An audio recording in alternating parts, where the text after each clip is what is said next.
Well, this is BizCheck, and we want to get into the second conversation of the program. My colleague there on the sign language interpretation, that is Anne Wangeshi. I had earlier told you it's Caroline Joroge. No, that is Anne Wangeshi. Apologies for that. And my name is Betty Kiptum. We want to talk about the 2026 economic outlook. Now, the World Bank, as well as the International Monetary Fund, IMF, projected this year's GDP growth to be about 4.9%. up from 4.7% that we recorded in 2024. And we would like to talk about what exactly will be driving this growth and what risks the economy is facing this year.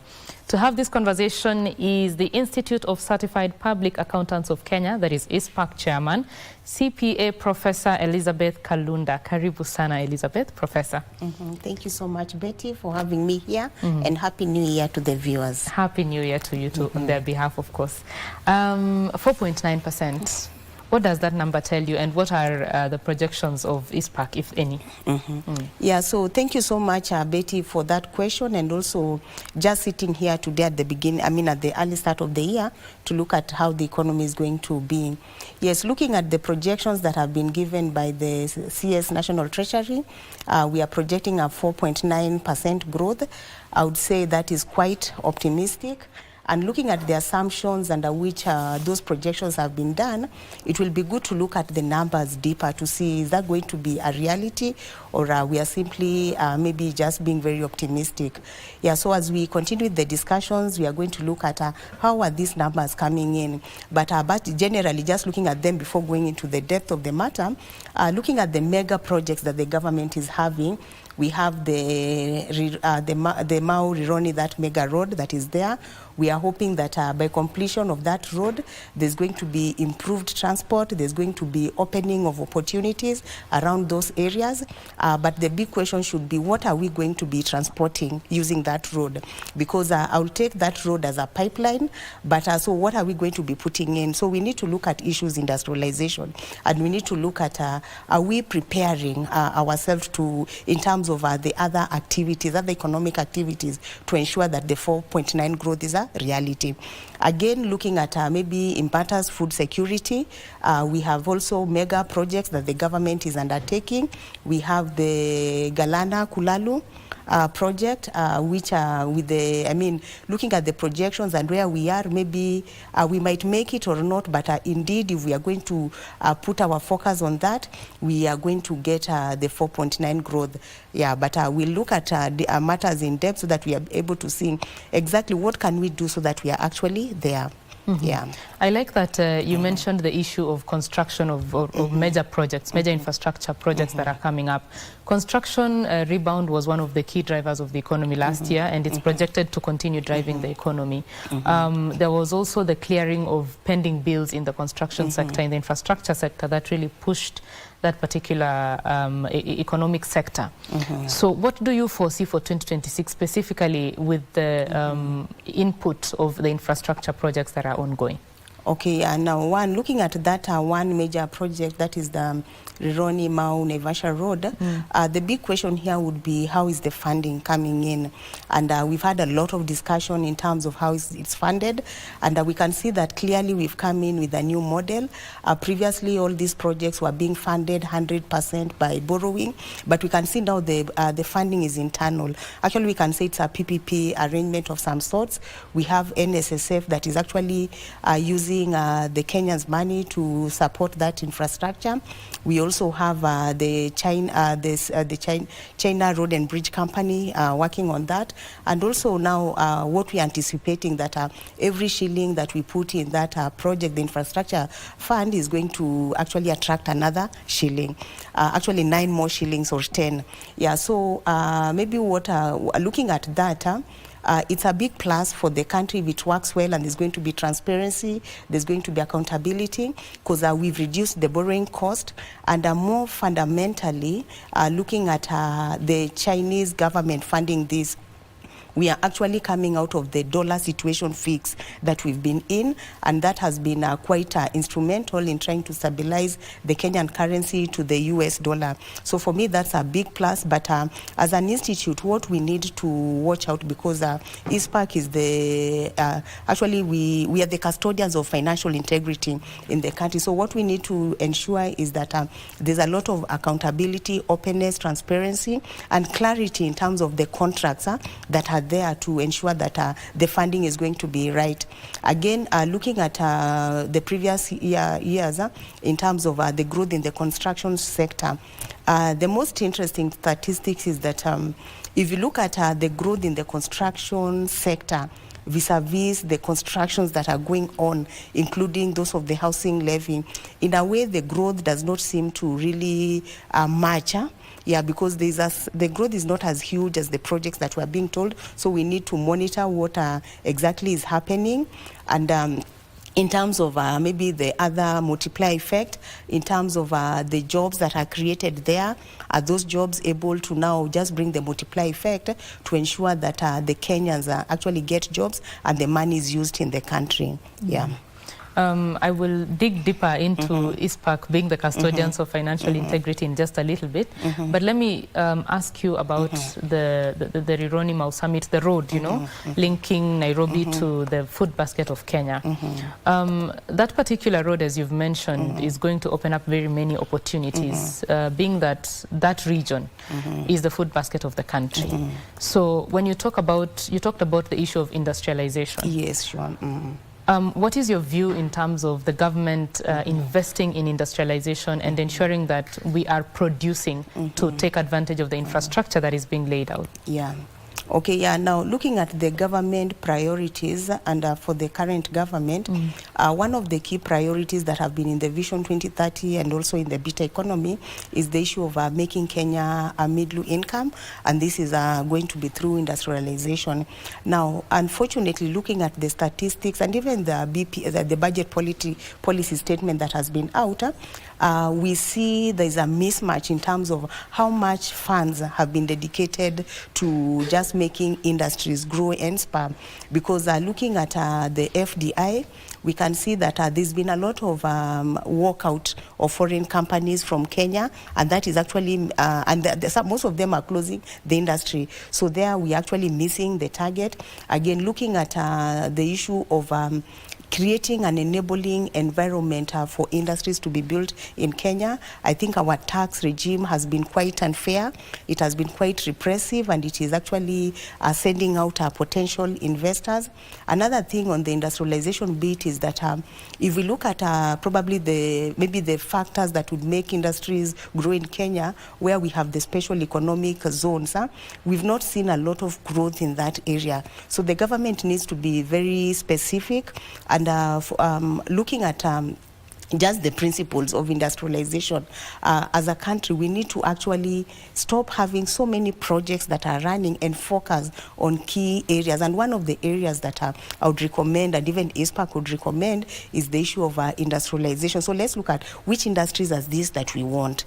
Yeah, and looking at Kenya as a country that we say our economy is agriculture-based or agriculture-run, we need to move from primary producers or primary exporters of the agricultural produce. Let us focus on agro-processing. Let us create value. Let us add value on our primary produce, and this will actually improve on our GDP. So looking at industrialization, my key maybe message here would be, let us focus on key priority areas and are connecting the food production that we're expecting to have in the Galana Kulalu area. I think that would be something that is going to be very significant. Again, adding on maybe the question of industrialization, if we are able to actually have industries maybe around the Galana Kulalu area, that would actually really improve the economy of that area, considering it's an area where there's not much development, but we can really create opportunities and make that area grow. Yeah, so those are some of the issues that if addressed, the reality of the 4.9 growth will no longer be a mirage or just numbers that we have, missed projects, or mixed projection, but it's going to be a reality that we can even hit more than that. Yeah. With agriculture being at the core of Kenya's economy, there is the risk of the impending drought that is coming up. Of course, the weatherman already warned us about that and said Kenyans should prepare for that. At the same time, the government has been very intentional in investing in irrigation-based agriculture. So what do you foresee in terms of these risks towards agriculture, which is a core of our economy? Yeah, actually, I come from the eastern region, right? And it's quite unfortunate that I was at home during the holidays, and I found that most of the areas, especially the Kitui, the Asal, not the Machakos area, there's actually food failure, there's serious crop failure, and that is an indicator that indeed, in terms of food security, there's a threat on that. In other areas, there was a lot of rain. I think the weather was quite unfair. It had excesses and maybe deficiencies on the other side.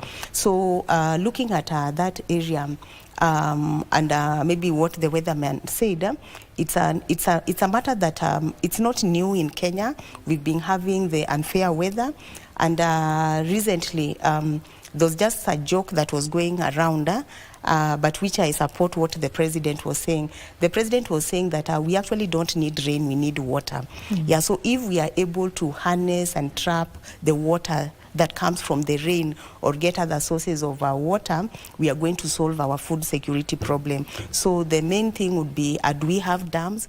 What is happening in the dams that are there? I know we've had previously projects that relate to the dam, but we've seen that they didn't actually take off. Some of them are white elephant projects. So these are some of the issues that we really need to check, because looking at Kenya, our policies, our plans, we still have this bucket that is leaking, because we put our plans, we put our monies in the bucket, but the bucket seems to have holes, and the holes are not few, they're quite big, so that whatever comes out is actually even more than what we are putting in. So let's watch on corruption. Let us watch and even trying to recover those amounts, prosecuting those who are actually who are perpetrating those corruptions on these projects that are going to, if they were to work, they are going to transform the nation. So let's check on some of those issues. When you look at this country, the country has enough. There is enough. Totally. To cater for every need that Kenyans have. But somehow corruption has continued to grow despite the numerous attempts to deal with it. You said that accountants, ISPACK rather, is the custodian of financial integrity in your own words. What more can be done? And is this even something that we can deal with as a country? Yeah, okay. Now, corruption is a cancer that is really eating our country, and it is a threat to the economic growth. It is a threat to the current generation and to future generations. As ISPACK, we've been having collaborations with EACC in terms of just trying to unearth some of these corruptions. Because looking at corruption and the way it's done in Kenya, it's the briefcase style, where from the accounting side, we've captured the wrong numbers. So we've been trying to, not really trying, this is a drive that we've been doing in terms of ensuring that our accountants are ethical in their reporting, to ensure that our accountants have avenues to report corruption that happens under their eyes, because as accountants, we know sometimes you are forced to do things that are not right by those who, I mean, you're actually intimidated to do what is not right. So we have the whistleblowing policy, and looking again at matters corruption as an institute. Whenever we have any of our member who is mentioned on corruption issues, we have a disciplinary process that can actually, that is legal. We have the disciplinary committee that can follow up on members who are not doing what is right. And looking at the country generally from a corruption perspective, one of the key pillars of strategic plans of ISPACK is the issue of public interest. And that is where we need to safeguard the public resources by supporting all institutions that have been mandated to actually fight corruption. And as I previously said, EACC is really one of our big partners. I would also want to mention that some of this corruption, you'll find that the financial reports that are produced, actually, when the auditor goes through them, and now this is speaking on the space of the government where we have the Auditor General, we find that whatever recommendations, whatever findings that come up are findings where the Auditor General is saying that these books actually don't reflect the true financial position, and that's where we have the qualified reports. And what we are hoping that this year will happen is that we'll have legislative reforms. We'll be able to have support where all the recommendations of the Auditor General are going to be followed and reviewed, and any maybe any government entity that is not following on the recommendation, they should be put to task and even made to answer. Because looking at maybe last year when we were doing the evaluation, we found that around 6.1 maybe billion or trillion, a very huge figure of what is captured in the financial statement is actually is not supported by any documentation. So those are some of the avenues where we want to ensure that we are going to follow up on the findings that have been there, and we'll hope to get support, and our stakeholders are very positive in trying to have that legislative reform. Yeah. We've seen time and time again that these reports come out. Of course, the media goes through them very critically, bring up these stories about corruption and the allegations, and then it becomes a war of words between, county governments, national government officials, and the Office of the Auditor General. And so, from your perspective, what can be done to make sure that the officers that are charged with ensuring financial integrity from your side as ISPACK, EACC, the OAG and all other officers, what can be done to ensure that they are more empowered, or their work can be more productive in terms of dealing with corruption? Okay, yeah. Now, for the accountants, what we are hoping should happen is that, and especially at the county level, we note that offices or positions that are supposed to be held by accountants are actually not held by accountants. So it's as simple as saying that you have a doctor, you have a hospital, you have people who are calling themselves doctors, and you're expecting these people to treat the patient. That will definitely not happen. So the same case is happening in our profession. And we have engaged with the Council of County Governors in our speeches, in our press releases, where, and even in our reports, we normally give the reports and giving the qualification of those who are actually preparing those books. So we've seen that a majority of them are not accountants, and we are appealing because from a legal point, some of these positions, the law is not clear that the positions must be held by an accountant. So we are hoping that, and we are really putting a strong fight on this, that these positions are going to be held by accountants. And when these positions are held by accountants, we as an institute, we have the mandate to regulate that profession. If you do what is not right, we'll take you through a disciplinary process. So that actually is going to really help in that. The other thing is that we also need to have citizens who are accountable, because currently what is happening is that the voice of Mwananchi has come very strong. So we want to empower Mwananchi to be, and this is from Wanjiko, let me just put it from Wanjiko, so that Wanjiko can be able to understand whenever the Auditor General releases the report, they should be able to understand what exactly does this mean. Because principally what that means is that the taxes that we pay, and and you know how our pay slips are heavily taxed, the pay slips that the taxes that we pay, they're actually being mismanaged. And the reason why they're being mismanaged is because we don't have legislation that can actually protect that. So if Mwananchi will be knowing that any shilling stolen is actually a denial of a social service that they need, I think that will going to create a lot of traction. So we'll do the sensitization. We are going to look at how the laws can be amended. We are going to have engagement so that even without the law, maybe the governance will know that this position ideally should be held by a professional. So those are some of the things that are going on.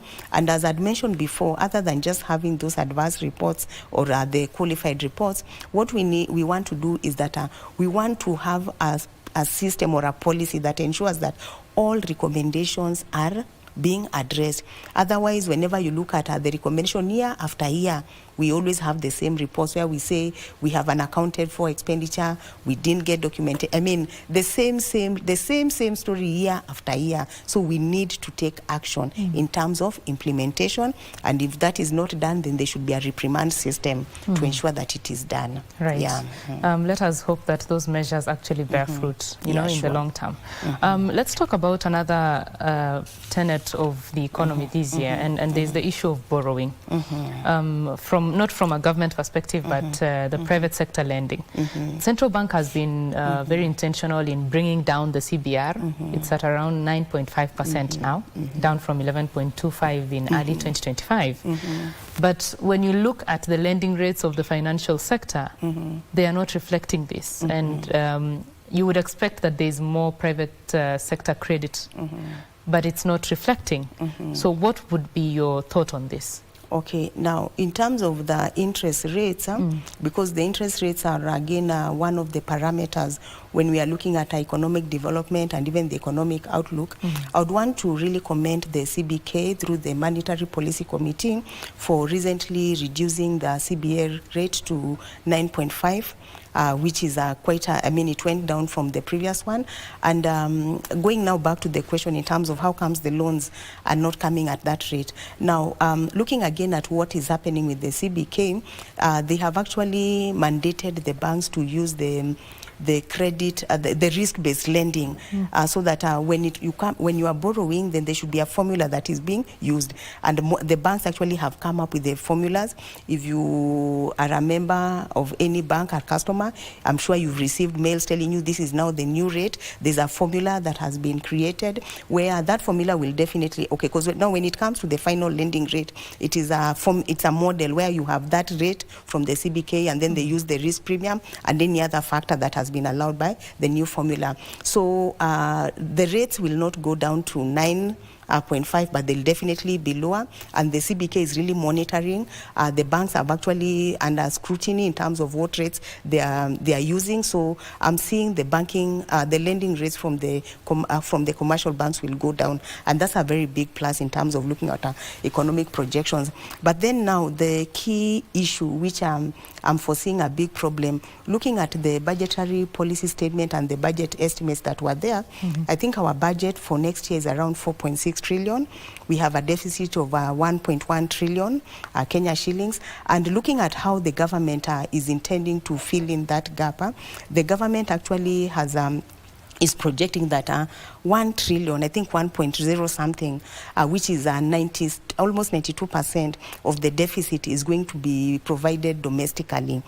Now, and then the remainder, which is less than a trillion, is going to be funded using foreign debt. Now, for me, it's a story that it's a paradox in a way, because the government is in a deficit, the government is going to borrow locally and then now compete with the private sector lending. So I'm seeing a lot of maybe crowding out effect, that's the term we use, where the market will be so crowded, but the crowd is actually made by the government. So, and if you look at the risk of the government vis-a-vis a normal client, then any institution would go to where there's the less risk. So there's going to be definitely a squeeze in the credit available. And looking at it from an economic point of view, actually that will actually reduce the development that we want. Because if I have a farm, if I have a factory, if I want to borrow, I'll not be able to get that money, because there are other better options of doing that. So that's something that the government needs to relook, because a lot of domestic borrowing actually has a counter effect to the private sector borrowing in that country. But then now looking at it, maybe what the government is trying to balance is trying to ensure that in terms of our forex and even the stability of our currency, it's trying to maintain to retain that. So you can see this is a very delicate issue. So what the government can do, and even the lenders, can we have maybe special financial institutions that would lend to entrepreneurs, or even lend to to industries, I mean the industrialist, so that there's a dedicated fund that is out there that will help build these industries. And when we have industries, we are going to be producing for the local market, for the export. We are going to be creating jobs, and here we are going to have jobs that have dignity, because there's been a lot of conversation in terms of how is our workforce? What are these jobs that the president and the government has been saying they have been creating? The sector that has been having a lot of scrutiny is the housing sector, where we are having the housing levy and the houses that are out there. But looking at the jobs that are there, those are not jobs that we are going to give our graduates. I mean, how would a graduate do that? I mean, there would be better jobs. Let's look at jobs with dignity. And it is through industrialization that we can be able to get that. And then just again to follow up, because these things are so interrelated. For the economy to grow, I mean, it's you build pillar one, it creates pillar two and that. Looking again at the jobs that are there in the industries, how is our education system? Is it able to create entrepreneurs? So if we are going to fund our education, if we are going to have a revolution, a transformation in our education system that is going to create maybe job makers, to create people who can come up with industries, produce goods, I think that would be a very big win for the country. So we need to look at things holistically, not individually, because these things are intertwined. Yeah. They truly are intertwined. One thing that we cannot not talk about during this conversation is politics. Yes. Yeah, the political risk that there is. I mean, 2027 is an election year for Kenya, and for some reason, our campaigns start in the middle of, you know, the term, so they're already ongoing. Yeah. What does this mean for the economy this year? Oh my. Yeah, so that's something that looking at the projections, the 4.9 growth, I don't think that has factored in that politics, because we know in Kenya this is not something new, but of late it's becoming quite serious. Once we've done the election, the next year immediately we are campaigning for the next period. And again, since we had the by-elections recently, we can actually see how the economy, I mean, how there's that correlation between the elections and the economy, because we can see the IEBC used around 600 million for the by-election of those. I think there were around 24 seats that were out there. Now, we are getting into the election season. 2027 will be a very highly contested election, because one, we have the Gen Z issue that came in that clearly was a pointer that the kind of leaders that we have are not the leaders that the young generation requires. So there's going to be a lot of heated campaigns around that. Again, there's the issue of the one-term, two-term, and the grand opposition. So looking at those factors, which in Kenya, the economy and politics cannot separate. I'm seeing a situation where a lot of funds for major projects, major social projects are going to be diverted to elections, to IEBC, and others maybe through other maybe constitutional or unconstitutional means, they are going to be used in the election. So I would really say that the economic outlook is going to be lower. I mean, in terms of the growth, definitely the 4.9 growth rate, unless other parameters are going to be higher so that they offset this, I'm seeing a situation where even the focus of our policy makers is going to be more on re-election than on development. And for me, what I would want to maybe request the government, or how the policies are made, is that the guys who make decisions about the growth of our country, these people should be separated from politicians. Because if we have politicians holding certain offices, definitely right now they're in the election mode. They are not into policy, they are not under development. So as an institute, we need to really ensure that what had been budgeted is actually what is going to be spent, and we ensure that every single tax that a Kenyan is taxed is actually going to go for development, not just going for politics, which I could say is money that has just gone, I mean, that has just disappeared with the wind. Yeah, so, and also, again, looking at being a just the eve of the politics, I'm seeing a lot of capital flight. Definitely investors, for them, it's a wait and see. period, so they are waiting now. They want to see how the elections will go on. So it's quite unfortunate that we are in that situation. We have this ambitious economic outlook coming from the government, but things on the ground don't maybe support that. And again, to just add on the election, because the issue of geopolitics are also important. Looking at what is happening in now maybe the US, this is the superpower. We've seen what President Trump did to Venezuela, the issue of the oil that they have captured. Again, that might have an effect on the oil supply. We are yet to see exactly what's going to happen. There were some changes in the oil prices when they announced that they've captured the Venezuela oil.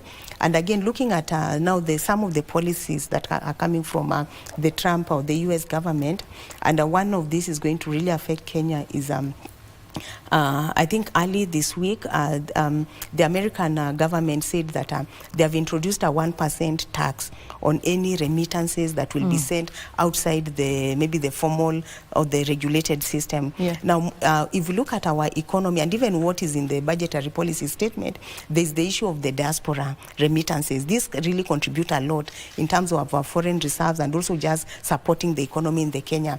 So this might have an effect in a way. We are yet to see. So I'm hoping the money, the remittances that come to Kenya through the diaspora come from the conventional channels. Otherwise, if it comes the other side, that means they'll send less, because again the other amount is going to be absorbed by the tax that is there. Yeah, so for me, what I would maybe urge them, our citizens in the diaspora, let them use the formal ways of sending money. Even for us as a country, we'll be able to know how much really do we get from the diaspora remittances. Yeah. Right, I think that's a very wholesome answer to that question. Thank you for that. We are coming to an end of the conversation, Prof, and I'd like you to just give us your closing remarks, generally the outlook for 2026 for you. Okay, now my closing remarks, which should resonate to maybe Wanjiko, who is or in a layman way, is that when we are looking at the economic outlook, what we as Kenyans would want to see is that, one, are we able to afford the food? Are we able to put a meal on the table, and a decent meal, without spending so much? So maybe my outlook or my projection on that is that that might not be the reality, because one, we have the mist, the food prices will definitely go out because of the rains. Again, we have the disposable income that has gone down because again of the I think it's the NSSF contributions starting this year are going to be more, so we are going to have less in our pockets. Again, the other question would be, especially for the young ones, those who are in school, will they be able to get jobs? Because that again is another measure. Now, looking at how our economy is, we are churning out around 2 million graduates every year in the various categories. But again, the only jobs that we are creating are 1 million. So that means that there's going to be more unemployment. Now, the other issue that I would want to again look as just my closing shot is that for the private sector, for the industrialists, for those of us who want to start businesses, there'll be less money to borrow because of the crowding out of the government. So the government should try and relook on how will they, maybe unless they come up with maybe some innovative way that, like the infrastructure, the privatization issues that are coming out, then that is going to be an issue. Another issue that as just we wrap up is that will the Kenyan shilling be stable? Because that again will affect our imports, our export. Now, looking at the outlook, there's a likelihood that it might stabilize in a way, but we don't know how the elections will be there. And finally, not very finally, the second last finally is on the issue of what is the role of Mwananchi?